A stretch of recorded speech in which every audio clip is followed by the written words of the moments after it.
Hi friends, ಗುಜರಾತ್ನ 1000 ವರ್ಷ ಹಳೆಯ ಸೂರ್ಯ ದೇವಾಲಯ ಇದೆ ಅಂತ ಗೊತ್ತಾ? ಅಹಮದಾಬಾದ್ ಹತ್ತಿರದ ಮೊಧೇರಾ ಸೂರ್ಯ ದೇವಾಲಯ ಭಾರತದಲ್ಲಿನ ಅತ್ಯಂತ ಅದ್ಭುತ ದೇವಾಲಯಗಳಲ್ಲಿ ಒಂದು.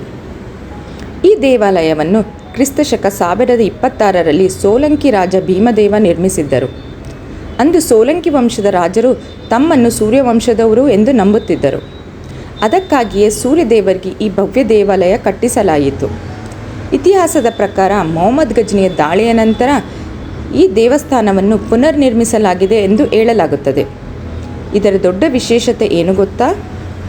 ಸೂರ್ಯೋದಯದ ಮೊದಲ ಕಿರಣ ನೇರವಾಗಿ ದೇವರ ಮೂರ್ತಿಗೆ ಬೀಳುವಂತೆ ದೇವಸ್ಥಾನವನ್ನು ಕಟ್ಟಲಾಗಿದೆ. ಮತ್ತೊಂದು ಮೈಂಡ್ ಬ್ಲೋಯಿಂಗ್ ಫ್ಯಾಕ್ಟ್ ಎಂದರೆ ಈ ದೇವಸ್ಥಾನದ ಆರ್ಕಿಟೆಕ್ಚರ್ ಸುಮಾರು 90 ಡಿಗ್ರಿ ಆ್ಯಂಗಲ್ ಅಲೈನ್ಮೆಂಟ್ ಮೇಲೆ ನಿರ್ಮಾಣವಾಗಿದೆ ಅಂತ ಹೇಳಲಾಗುತ್ತದೆ. ನಾವು ಟೆಸ್ಟ್ ಮಾಡಿದಾಗಲೂ ದೇವಸ್ಥಾನದ ಸ್ಟ್ರಕ್ಚರ್ ತುಂಬ ಪರ್ಫೆಕ್ಟ್ ಅಲೈನ್ಮೆಂಟ್ನಲ್ಲಿ ಕಾಣಿಸಿತು. ಇಲ್ಲಿನ ಸಭಾಮಂಟಪದಲ್ಲಿ 52 ಕಂಬಗಳಿವೆ. ಅವು ವರ್ಷದಲ್ಲಿನ 52 ವಾರಗಳನ್ನು ಸೂಚಿಸುತ್ತವೆ.